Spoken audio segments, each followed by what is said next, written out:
नमस्कार दोस्तों, आपका अपने YouTube चैनल एसबी ज्ञान रथ पर फिर से हार्दिक स्वागत है, अभिनंदन है। आशा करता हूं कि आप सभी स्वस्थ होंगे, मस्त होंगे और अपनी तैयारी को अच्छे से कर रहे होंगे और अपने सपने को पाने के लिए सीढ़ी दर सीढ़ी आप अच्छे से चढ़ रहे हैं, अच्छे से ईमानदारी से तैयारी कर रहे हैं। अपन अपने टॉपिक पर आते हैं। अपना जो टॉपिक चल रहा था वो चल रहा था राजस्थान का कल्चर। और राजस्थान के कल्चर में अपन राजस्थान की लोक देवियां पढ़ चुके थे और उसके बाद अपन ने स्टार्ट किया था राजस्थान के लोक देवता। राजस्थान के लोक देवता में भी अपनी एक क्लास हो चुकी थी। आज अपनी राजस्थान के लोक देवता की दूसरी क्लास है और इसमें अपन कंप्लीट रूप से राजस्थान के लोक देवताओं का अध्ययन कर लेंगे। तो आपसे रिक्वेस्ट यही है कि आप अच्छी तरीके से पढ़ें, क्लास को पूरा देखें और जैसे जिस प्रकार से मैं नोट्स लिखवा रहा हूं एक शॉर्ट नोट्स के रूप में अपने तैयार करें, जिससे क्या है तैयारी के समय जब आपके पास समय कम होता है और क्या है सिलेबस बड़ा होता है तो आप उसको आसानी से कवर कर सकते हैं। तो अपन स्टार्ट करते हैं। ठीक है, आज जो लोक देवता की बात करेंगे, सबसे पहले बात करेंगे तेजा जी। तेजा जी तेजा जी का जो जन्म हुआ था वो हुआ था खरनाल नागौर में। तेजा जी का जन्म हुआ था खरनाल नागौर में, एक जाट परिवार में हुआ था, नागवंशीय जाट परिवार में। कहां हुआ था? जाट परिवार में हुआ था। तेजा जी का जन्म खरनाल नागौर में जाट परिवार में हुआ था। इनके पिता का नाम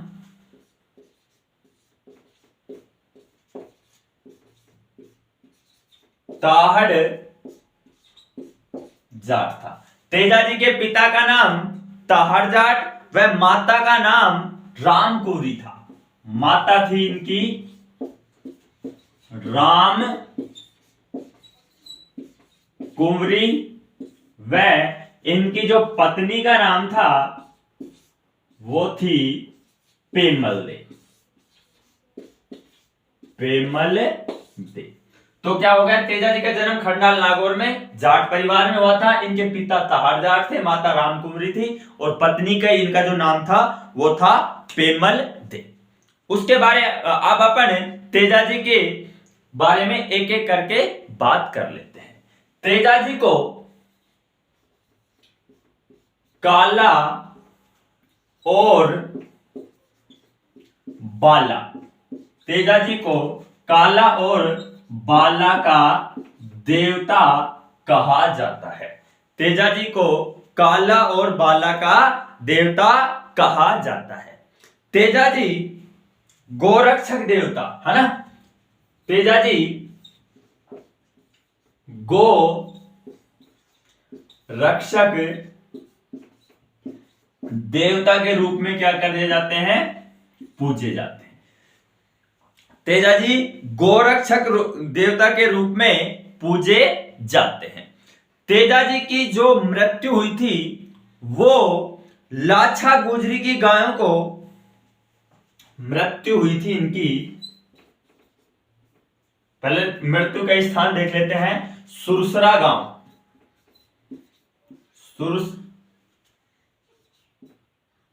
सुरसरा गांव पड़ता है अजमेर में। तेजा जी की जो मृत्यु हुई थी वो हुई थी सुरसरा गांव अजमेर में। लाछा गुजरी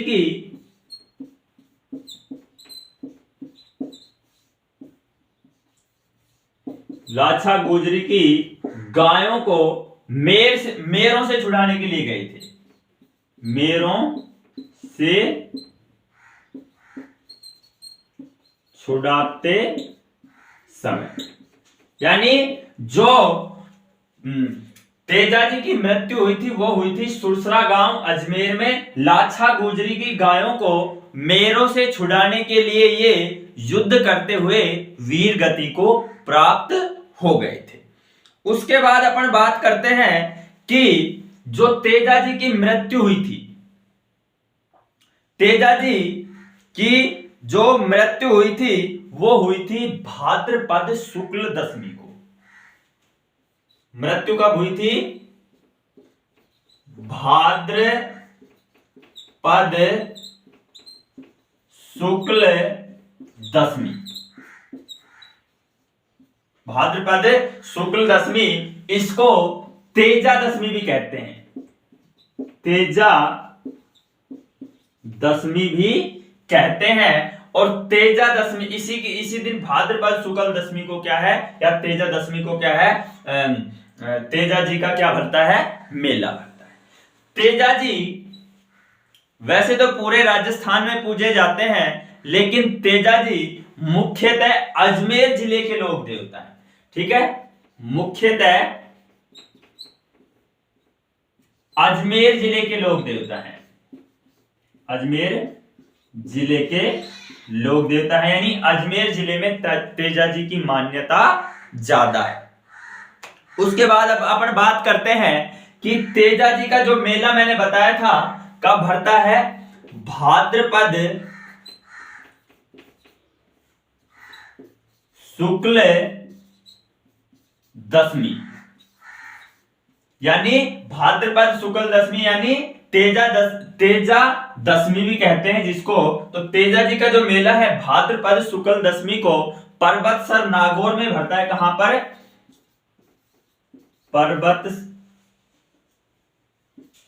पर्वतसर नागौर में भरता है। पर्वतसर नागौर में भरता है, जो एक बड़ा पशु मेला है। क्या है? बड़ा पशु मेला है। यहां पर पशुओं की बहुत बड़े रूप में खरीद और क्रय और विक्रय किया जाता है। उसके बाद अपन बात करते हैं कि तेजा जी की जो घोड़ी है, तेजा जी की जो घोड़ी है उसका नाम है लीलन, या इसको सिणगारी भी कहते हैं।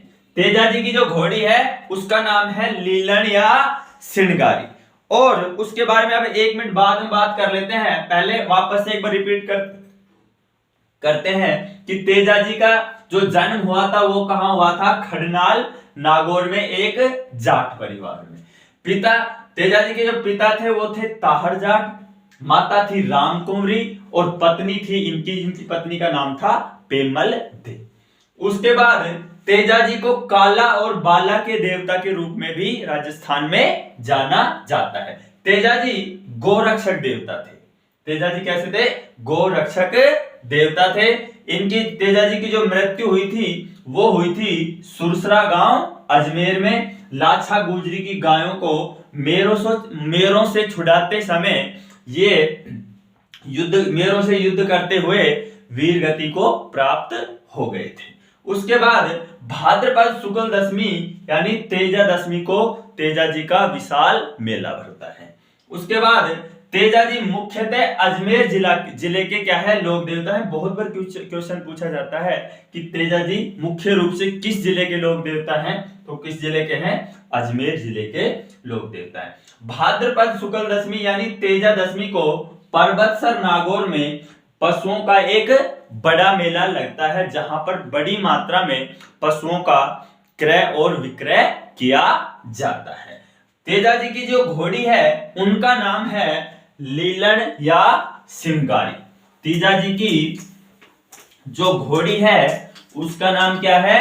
लीलन या सिणगारी। इस प्रकार से आपको लाइन बाय लाइन नोट्स तैयार करने हैं और अच्छे से इन लोक देवताओं का पढ़ना है, क्योंकि लोक देवता से हर एग्जाम में क्वेश्चन पूछे जाते हैं।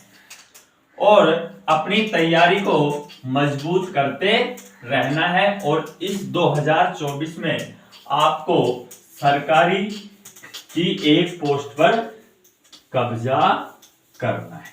ठीक है, अब अपन बात करते हैं कि तेजा जी से संबंधित और कौन कौन सी बात अपने पास रह गई।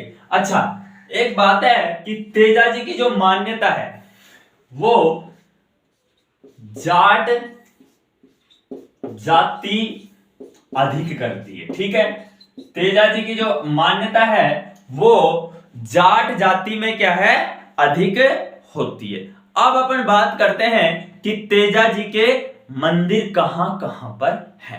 तो तेजा जी के जो प्रमुख मंदिर है वो प्रमुख मंदिरों में बात करते हैं अपन। एक तो कहां है, सुरसरा अजमेर में। सुरसरा कहां पर पड़ता है, अजमेर में। यहां पर तेजा जी की क्या हुई थी, मृत्यु हुई थी। ठीक है, दूसरा एक मंदिर कहां पर है, खड़नाल नागौर में। खड़नाल नागौर में। और यहां तेजा जी का क्या हुआ था, जन्म हुआ था। यहां पर तेजा जी का जन्म हुआ था। उसके अलावा तेजा जी का जो मंदिर है वो सेंदरिया में है। एक मंदिर है सेंदरिया में। तो इस प्रकार से तेजा जी के जो प्रमुख मंदिर है वो ये है। इस प्रकार से अपना तेजा जी महाराज जी कंप्लीट होते हैं। तेजा जी का मंदिर कहां है, सॉरी, तेजा जी का जन्म कहां हुआ था, खड़नाल नागौर में। जाट जाति में इनकी क्या है, अधिक मान्यता है। प्रमुख इनके मंदिर वो कहां है, सुरसरा अजमेर में, जहां तेजा जी की क्या हुई थी, मृत्यु हुई थी। और खड़नाल नागौर में, जहां पर तेजा जी का जन्म हुआ था। और सौंदर्या में तेजा जी के प्रमुख मंदिर हैं। तो इस प्रकार से अपनी तेजा जी की बात कंप्लीट होती है। आशा करता हूं कि आपको अच्छे से समझ आ रहा होगा। ठीक है, किसी प्रकार की कोई दिक्कत हो तो कमेंट बॉक्स में कमेंट करके अपना क्वेश्चन पूछ सकते हो, आपको उसका आंसर मिल जाएगा। उसके बाद अपना जो अगला लोक देवता है वो है देवनारायण जी।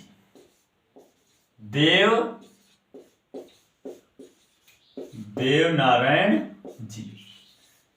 देवनारायण जी की बात करते हैं अपन। तो देवनारायण जी का जो जन्म हुआ था वो हुआ था आसिंद भीलवाड़ा में। देवनारायण जी का जन्म हुआ था आसिंद, एक जगह पड़ती है कहां पर, भीलवाड़ा में। आसिंद भीलवाड़ा में एक गुज्जर परिवार में हुआ था। गुज्जर बगड़ावत गुज्जर परिवार में देवनारायण जी का क्या हुआ था, जन्म हुआ था। देवनारायण जी के जो पिता का नाम था वो था सवाई भोज। सवाई भोज। और इनकी जो माता थी, माता का नाम था सेड्डू। इनकी माता का नाम क्या था, सेड्डू। और इनकी जो पत्नी का नाम था, देवनारायण जी की जो पत्नी का नाम था वो था पीपल दे। सॉरी, पत्नी का नाम क्या था, पीपल दे। People they. और जो देवनारायण जी का वास्तविक नाम था, देवनारायण जी का जो वास्तविक नाम था वो था उदय सिंह। देवनारायण जी का जो वास्तविक नाम था वो क्या था, उदय सिंह। अब अपन बात करते हैं कि देवनारायण जी ने जो अपनी देह त्यागी वो कहां पर त्यागी थी।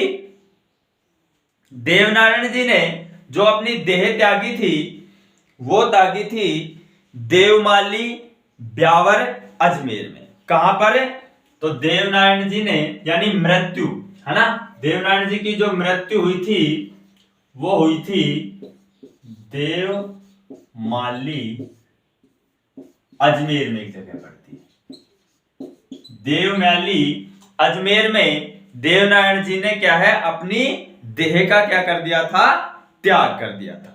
उसके बाद अपन बात करते हैं कि जो देवनारायण जी की जो घोड़ी थी, देवनारायण जी की जो घोड़ी का नाम था, घोड़ी थी, वो थी लीलागर। देवनारायण जी की घोड़ी का नाम क्या था? लीलागर। उसके बाद अपन बात करते हैं कि जो देवनारायण जी के जो मंदिर में, देवनारायण जी का जो देवरा होता है या मंदिर होता है, उसमें किसी भी मूर्ति की पूजा नहीं होती, वहां पर बड़ी ईंटों की पूजा होती है। तो इनके जो मंदिर होता है, देवनारायण जी का जो मंदिर में क्या है, बड़ी ईंटों की पूजा होती है, ईंटों की पूजा होती है देवनारायण जी के मंदिर में। देवनारायण जी के मंदिर में क्या है? ईंटों की पूजा होती है। और जो देवनारायण जी अवतार हैं, गुर्जर जाति देवनारायण जी को विष्णु के अवतार में पूजती है। किसके अवतार में? अवतार माना जाता है विष्णु का, विष्णु का अवतार माना जाता है देवनारायण जी को।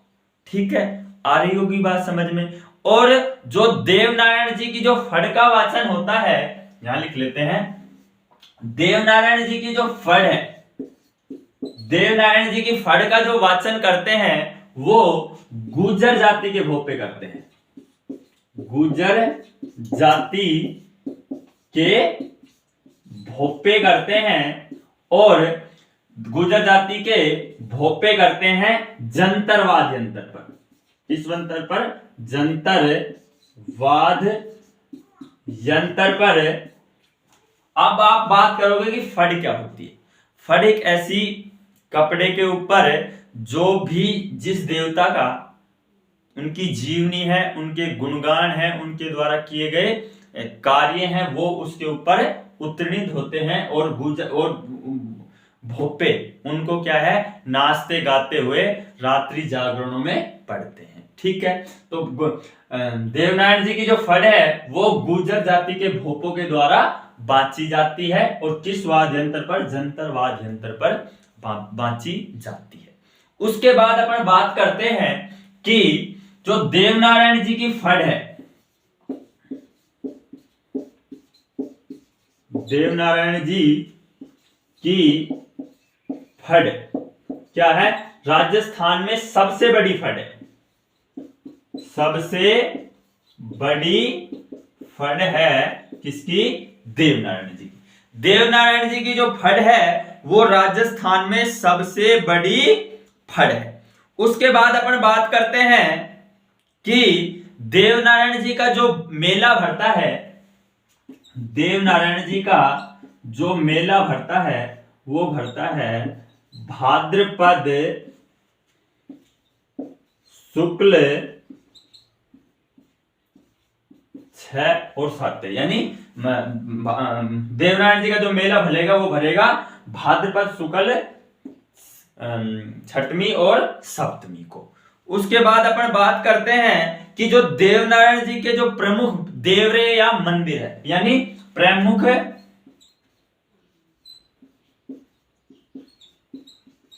देवरे और देवरों को है मंदिर भी कह सकते हैं, तो वो कहां कहां है? एक तो देवमाली ब्यावर में है, एक तो है देवमाली, ये पड़ता है कहां पर?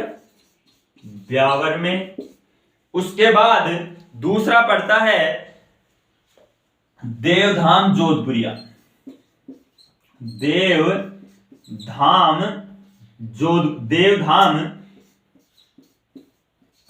जोधपुरिया। ये देवधाम जो जोधपुरिया है वो पड़ता है निवाई स्थान पड़ता है कहां पर? टोंक में। वहां पर देवधाम जोधपुरिया एक स्थान पड़ता है। और एक है देवडूंगरी, अगला कौन सा है? देवडूंगरी, और ये कहां पड़ता है? चित्तौड़ में,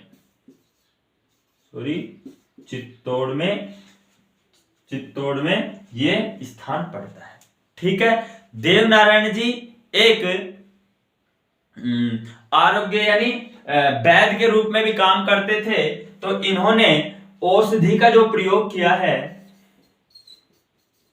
औषधि का जो प्रयोग किया है वो नीम व गोबर, नीम व गोबर का औषधि के रूप में ये क्या करते थे, प्रयोग करते थे।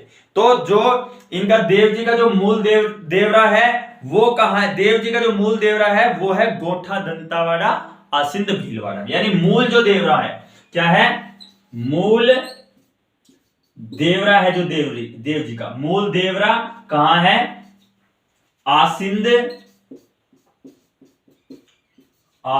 भीलवाड़ा में, आसिंद भीलवाड़ा में देव जी का मूल देवरा पड़ता है। इस प्रकार से अपने देव जी देवनारायण जी हैं, उनके बारे में अपन ने सारी बातें कर ली हैं, एक बार रिपीट करते हैं। तो देवनारायण जी कहां पर है, आसिंद भीलवाड़ा में। गुर्जर परिवार में इनका क्या हुआ था, जन्म हुआ था। उसके बाद इनके पिता का नाम सवाई भोज था, इनकी माता का नाम सेडू था और इनकी पत्नी थी वो क्या कौन थी, पीपल दे।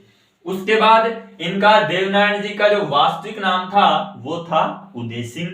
इनकी मृत्यु हुई थी देवमाली ब्यावर अजमेर में। उसके बाद इनकी जो देवनारायण जी की जो घोड़ी थी उसका नाम था लीलागढ़। और इनके देवनारायण जी के मंदिर में कोई मूर्ति की पूजा नहीं होती है, बड़ी बड़ी ईंटें रखती है।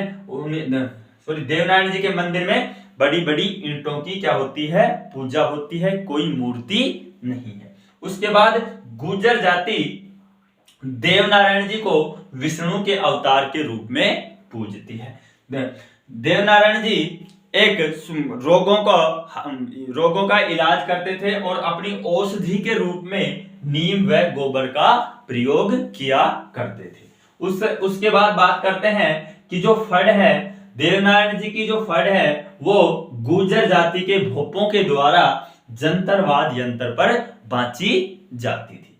उसके बाद देवनारायण जी की जो फड़ है वो राजस्थान की सबसे बड़ी फड़ है। देवनारायण जी की जो फड़ है वो राजस्थान की सबसे बड़ी फड़ है। उसके बाद देवनारायण जी का जो मेला भरता है वो भरता है भाद्रपद शुक्ल छठ और सप्तमी को। भाद्रपद शुक्ल छठ और सप्तमी को देवनारायण जी का मेला भरता है। कहां पर, आसिंद भीलवाड़ा। उसके बाद प्रमुख जो देवरे हैं देवनारायण जी के वो है देवमाली ब्यावर अजमेर में। उसके बाद देवधाम जोधपुरिया पड़ता है एक निवाई टोंक में। उसके बाद देव डूंगरी कहां पड़ता है, चित्तौड़ में। और जो मूल देवरा है या मुख्य जो देवरा है वो कहां है, आसिंद भीलवाड़ा में। तो इस प्रकार से अपन ने देवनारायण जी को विस्तृत रूप से पढ़ लिया। आपका काम यह है कि इनके शॉर्ट नोट्स बनाने हैं और इनको बार बार अध्ययन करते रहना है, जिससे क्या है आपका ये जो लोक देवता का टॉपिक है वो क्लियर हो जाए और आपको एग्जाम में किसी प्रकार की समस्या का सामना नहीं करना पड़े। आपको राजस्थान जीके में किसी प्रकार की कोई दिक्कत लेने की आवश्यकता नहीं है, क्योंकि हम आपको पूरा सिलेबस फ्री ऑफ कॉस्ट आपके अपने YouTube चैनल SB ज्ञान रथ पर करा रहे हैं।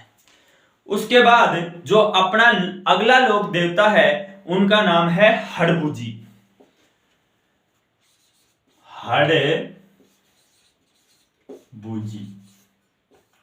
हड़बूजी का जो जन्म हुआ था,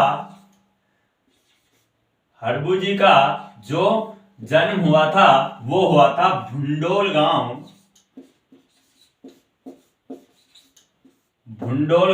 नागौर में। हड़बूजी का जन्म कहां हुआ था, भुंडोल गांव नागौर में। ठीक है, ये जो अपने लोक देवता थे रामदेव जी। रामदेव जी के क्या थे, मौसेरे भाई थे। रामदेव जी के क्या थे, मौसेरे भाई थे। कौन, हड़बूजी रामदेव जी के क्या थे, मौसेरे भाई थे। इनके जो गुरु का नाम था वो था बालीनाथ। गुरु था कौन? बालीनाथ। यानी हडबू जी के जो गुरु थे वो कौन थे? बालीनाथ। और इनका जो प्रमुख स्थान है या पूजा स्थल है या प्रमुख मंदिर कह सकते हैं ना, प्रमुख जो मंदिर है वो कहां पर है? बेंगटी गांव। कहां है? बेंगटी फलोदी। बेंगटी एक जगह पड़ती है, कहां पर है? फलोदी में, फलोदी जोधपुर।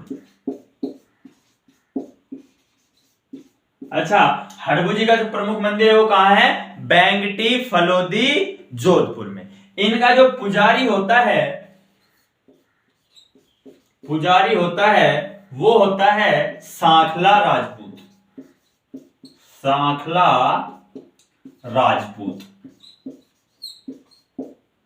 राजपूत यानी हडबू जी के मंदिर का जो पुजारी होता है वो कौन होता है? सांखला राजपूत। बेंगटी फलोदी में हडबू जी की क्या है? गाड़ी की पूजा होती है। जो बेंगटी फलोदी जोधपुर में ना क्या है? हडबू जी की गाड़ी की पूजा होती है। बेंगटी फलोदी जोधपुर में हडबू जी की क्या है? गाड़ी की पूजा होती है। हडबू जी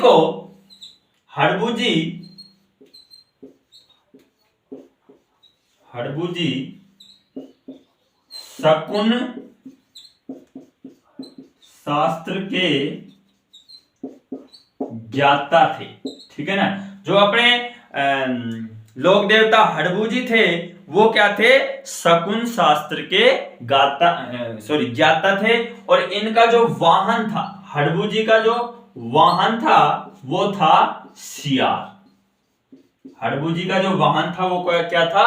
सियार। तो एक बार हडबू जी को वापस से देख लेते हैं। हडबू जी का जो जन्म हुआ है वो कहां हुआ है? भुंडोल गांव नागौर में। ये रामदेव जी जो लोक देवता थे उनके मौसेरे भाई थे। इनके गुरु का नाम क्या था? बालीनाथ था। इनका जो प्रमुख मंदिर है वो कहां है? बेंगटी फलोदी जोधपुर में, जहां पर इनकी गाड़ी की क्या होती है? पूजा होती है। जिस गाड़ी से ये पशुओं के लिए हरा चारा लाकर गायों को खिलाया करते थे, गायों की सेवा किया करते थे, उसी गाड़ी की पूजा कहां होती है? बेंगटी फलोदी जोधपुर में। उसके बाद इनके जो मंदिर का पुजारी होता है, हडबू जी के जो मंदिर का पुजारी होता है वो कौन होता है? सांखला राजपूत होता है। हडबू जी को क्या है? शकुन शास्त्र का ज्ञाता भी कहा जाता है। और हडबू जी का जो वाहन था वो कौन सा था? सियार। ठीक है। हडबू जी का वाहन कौन सा था? सियार वाहन था हडबू जी का। ठीक है। उसके बाद अगला जो लोक देवता की बात करेंगे अपन वो है मेहाजी मांगलिया। मेहाजी मांगलिया।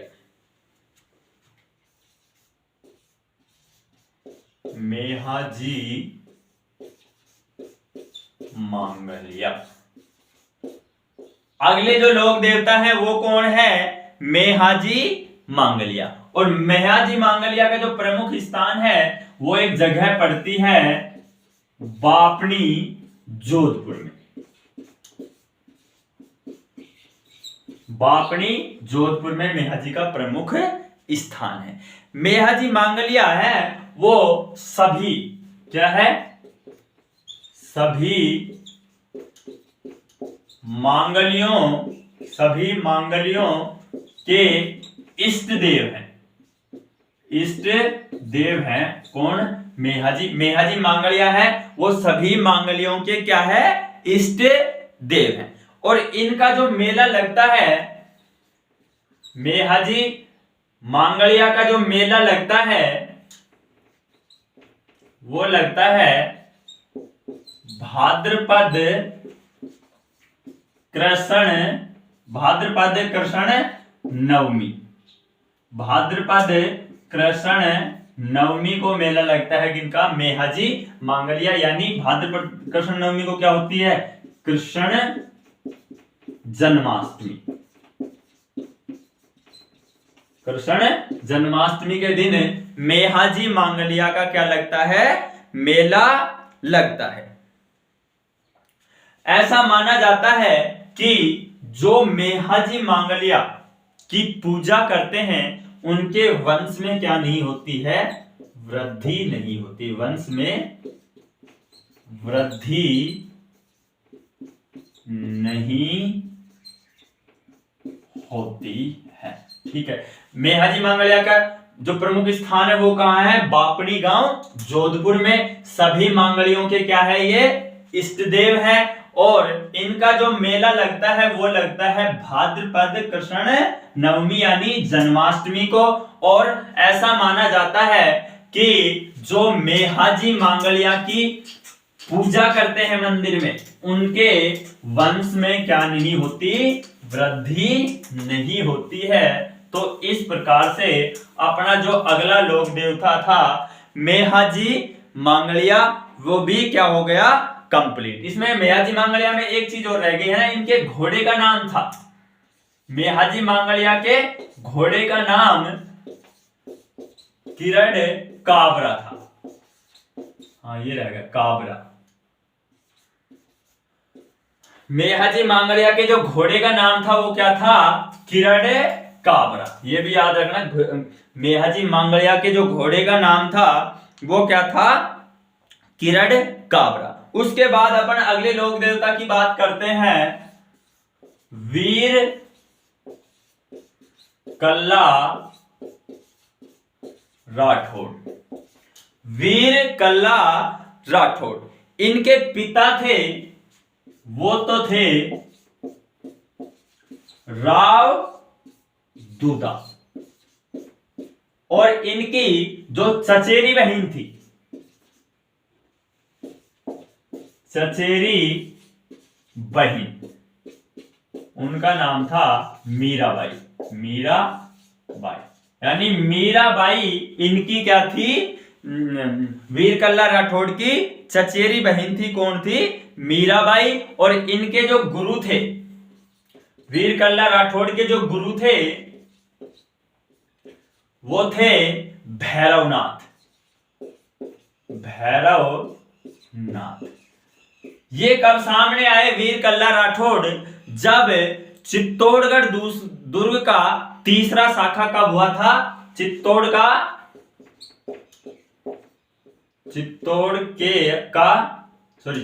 का तीसरा शाखा 1567 में जब हुआ था तो इन्होंने अकबर से लोहा लिया था और वीर गति को प्राप्त करते हुए ये 1567 में चित्तौड़ के तीसरे साके में वीर गति को क्या हुए थे, प्राप्त हुए थे। इन्होंने वीर कल्ला राठौड़ ने जयमल को अपने कंधों पर बिठाकर, है ना, तीसरे साके में क्या है, जयमल को अपने कंधों पर बिठाकर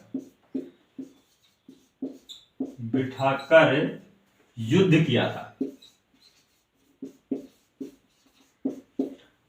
ठीक है, चित्तौड़ के तीसरे साके में 1567 में अकबर के विरुद्ध वीर कल्ला जी राठौड़ ने जयमल के क्या है, पैर में घाव होने की वजह से इन्होंने जयमल को क्या है, अपने कंधों पर बिठा लिया था और फिर क्या किया था, युद्ध किया था। इसी प्रकार ये युद्ध भूमि में 4 हाथों से युद्ध करते हुए दिखाई दे रहे थे और इसी कारण इनको कहा गया, वीर कल्ला राठौड़ को 4 भुजा वाले लोक देवता। बहुत बार पूछा जाता है क्वेश्चन कि 4 भुजा वाले लोक देवता के रूप में कौन जाने जाते हैं, तो वीर कल्ला राठौड़। और ये वीर कल्ला जो राठौड़ है वो शेषनाग के अवतार है। शेषनाग के क्या है, ये अवतार है। और इनका जो मंदिर है वो है सोमलिया गांव डूंगरपुर में मंदिर है वीर कल्ला राठौड़ का। कहां पर, सोमलिया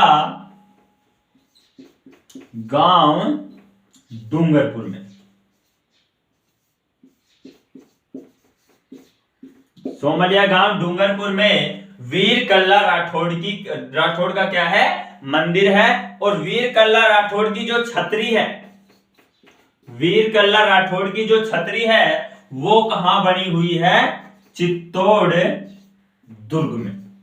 चित्तौड़ दुर्ग में वीर कल्ला राठौड़ की छतरी बनी हुई है। तो क्या है, वीर कल्ला राठौड़ के पिता का नाम क्या था, राव दूधा था। इनकी जो चचेरी बहन थी वो कौन थी, राजस्थान में जो हुई थी मीराबाई। उसके बाद इन में वीर कल्ला राठौड़ के जो गुरु थे वो थे भैरवनाथ। चित्तौड़ के तीसरे शाक्य यानी 1567 में क्या है, ये अकबर के विरुद्ध लड़े थे। उसमें जयमल को क्या है, जयमल के पैर में क्या है, तलवार से घाव होने के कारण जयमल क्या है, युद्ध नहीं कर पा रहा था। तो वीर कल्ला राठौड़ ने जयमल को अपने कंधों पर बिठाकर क्या किया, 1567 का चित्तौड़ के तीसरे शाक्य में क्या किया, युद्ध किया। जिसके कारण युद्ध में ये चार भुजाओं से क्या कर रहे थे, युद्ध कर रहे थे। इसी कारण वीर कल्ला राठौड़ को चार भुजा वाले लोक देवता के रूप में भी जाना जाता है। उसके अलावा जो वीर कल्ला राठौड़ है वो शेषनाग के क्या है, अवतार है। इनका जो मंदिर है वो कहां है, सोमलिया गांव डूंगरपुर में। वीर कल्ला राठौड़ का मंदिर कहां है, सोमलिया गांव डूंगरपुर में। और जो वीर कल्ला राठौड़ की जो छतरी है, वीर कल्ला राठौड़ की जो छतरी है वो कहां है, चित्तौड़गढ़ दुर्ग में। चित्तौड़गढ़ दुर्ग में वीर कल्ला राठौड़ की क्या है, छतरी स्थित है। इस प्रकार से अपन लोक देवताओं को एक एक करके अच्छी तरीके से पढ़ रहे हैं। और मैं आशा करता हूं कि आपको सभी लोक देवता अच्छे से समझ में आ रहे होंगे। उसके बाद अगला जो लोक देवता है वो है मल्लीनाथ जी। मल्लीनाथ जी अगला लोक देवता कौन सा है, मल्लीनाथ जी। और मल्लीनाथ जी का जो मंदिर है, मल्लीनाथ जी का जो मंदिर है वो है तिलवाड़ा बाड़मेर में। तिलवाड़ा बाड़मेर में मल्लीनाथ जी का मंदिर है। उसके बाद जो मल्लीनाथ जी का जो मेला भरता है वो भरता है मेला, मल्लीनाथ जी का जो पशु मेला भरता है वो भरता है चैत्र कृष्ण एकादशी से चैत्र शुक्ल एकादशी तक। चैत्र शुक्ल एकादशी तक यानी जो मल्लीनाथ जी का पशु मेला भरता है वो कब भरता है, चैत्र कृष्ण एकादशी से चैत्र शुक्ल एकादशी तक मल्लीनाथ जी का मेला भरता है। और बाड़मेर का जो मालानी क्षेत्र है, बाड़मेर का बाड़मेर का मालानी जो क्षेत्र है वो इन्हीं के नाम पर पड़ा है, इन्हीं के नाम पर पड़ा है। बाड़मेर का जो मलानी क्षेत्र है वो किन के नाम पर पड़ा है, मल्लीनाथ जी के नाम पर पड़ा है। तो मल्लीनाथ जी की अपन बात कर लेते हैं। मल्लीनाथ जी का जो मंदिर है वो कहां है, तिलवाड़ा बाड़मेर में। मेला कब भरता है, चैत्र कृष्ण एकादशी से चैत्र शुक्ल एकादशी तक, ये पशु मेला है। उसके बाद मालानी जो क्षेत्र बाड़मेर में है वो मल्लीनाथ जी के नाम पर ही पड़ा है। तो ये अपना छोटा सा ही था, ये मल्लीनाथ जी लोक देवता थे। उसके बाद अपन बात करते हैं अगले लोक देवता हैं मामा देव। मामा ये बहुत इंपॉर्टेंट है और बहुत बार क्वेश्चन एग्जामों में इनसे आया है। तो मामा देव की जो पूजा होती है, मामा देव की जो पूजा होती है वो एक लकड़ी के कलात्मक तोरण के रूप में होती है। मामादेव की जो पूजा राजस्थान में होती है वो क्या होती है? लकड़ी के एक कलात्मक तोरण के रूप में होती है। उसके बाद मामादेव को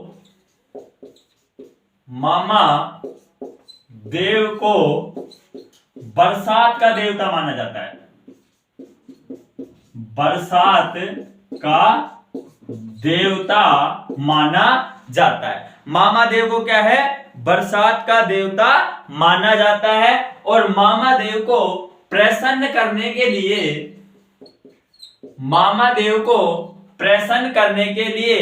भैंसे की बलि दी जाती है।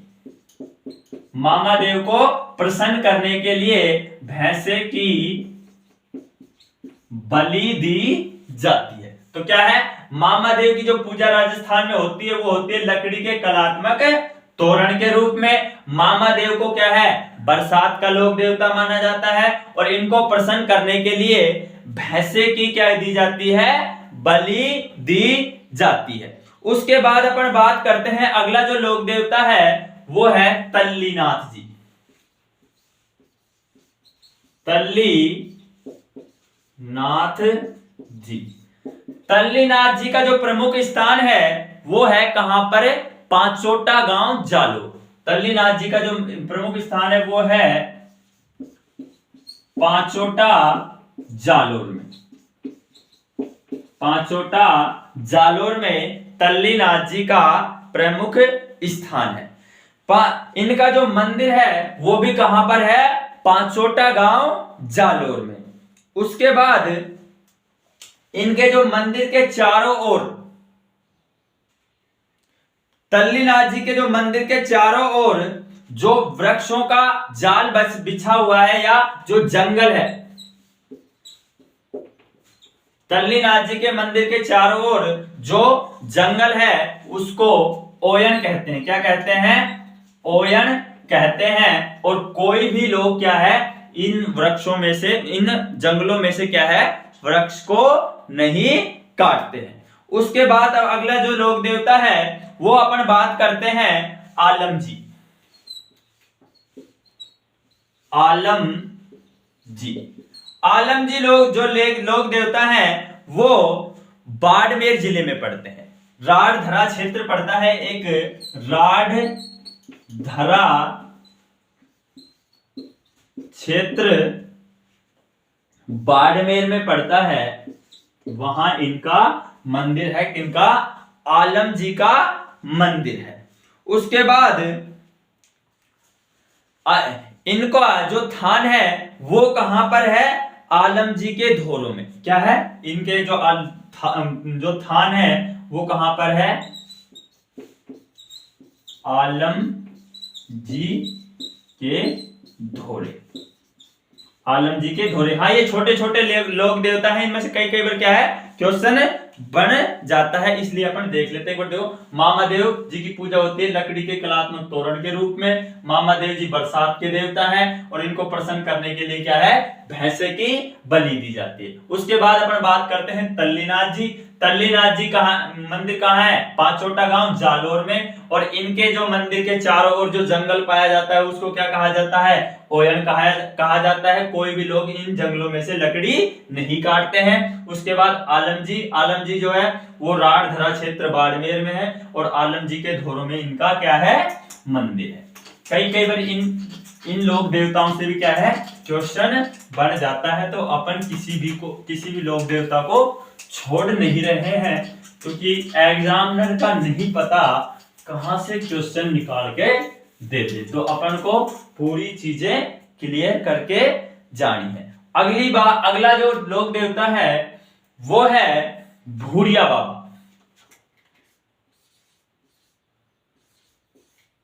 भूरिया बाबा, या इसका एक नाम और है गोतमेश्वर महादेव।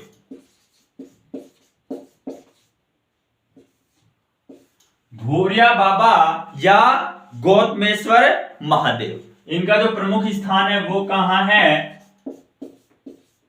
चोटिला सिरोही में, चोटिला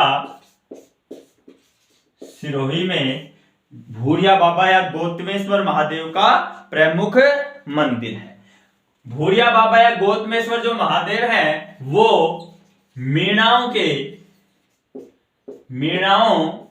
के इष्ट देवता है, इष्ट देवता है। बहुत बार क्वेश्चन पूछा जाता है कि भूरिया बाबा के वहां का जल पीकर मीणा क्या है, कभी भी झूठी कसम नहीं खाते हैं।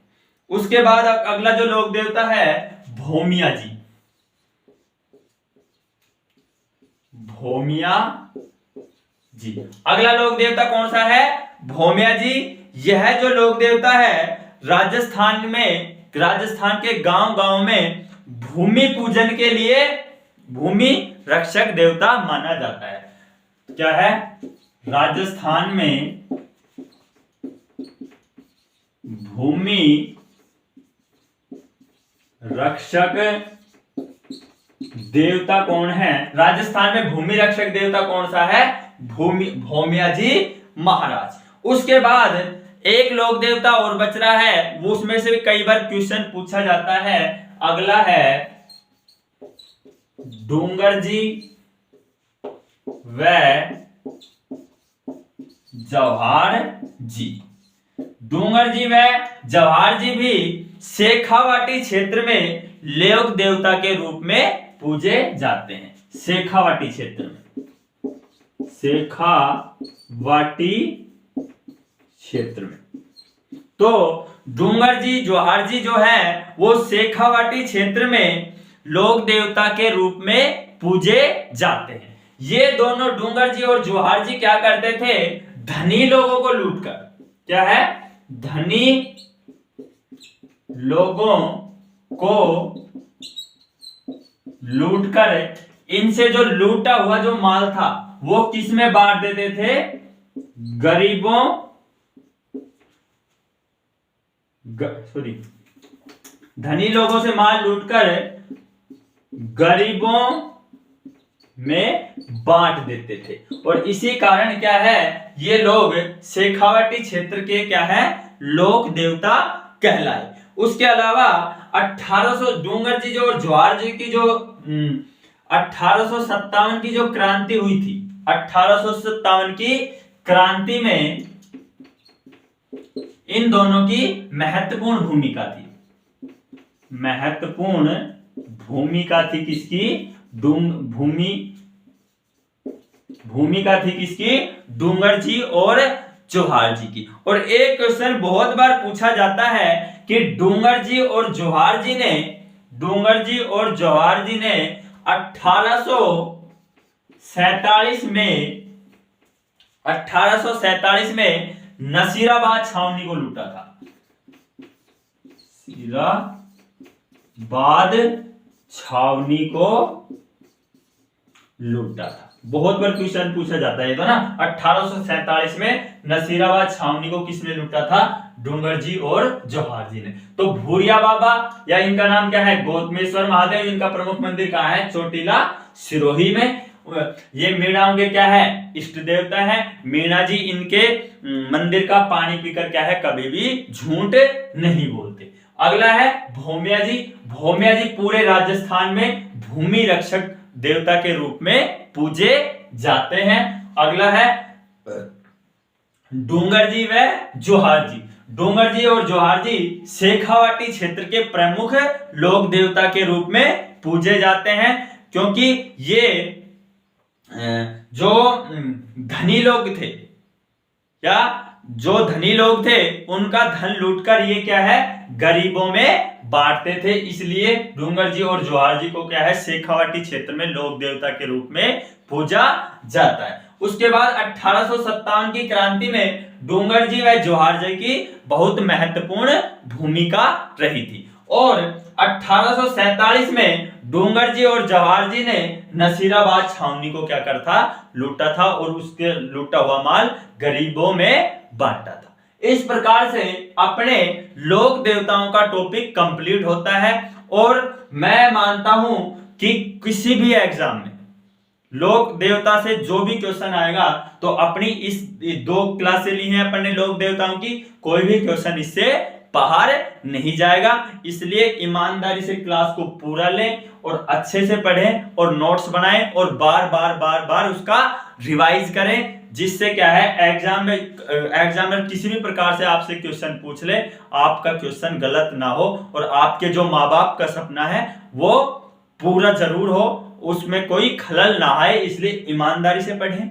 आगे कंटिन्यू मिलते हैं अगली क्लास में। और अगर क्लास आपको अच्छी लगे तो इसको क्या है अपने दोस्तों के पास शेयर करते रहा करो, जिससे क्या है इस क्लास का फायदा आपको और आपके दोस्तों को भी मिलता रहे। और अपने YouTube चैनल SB ज्ञान रथ को सब्सक्राइब करें। मिलते हैं अगली क्लास में। जय हिंद, जय भारत।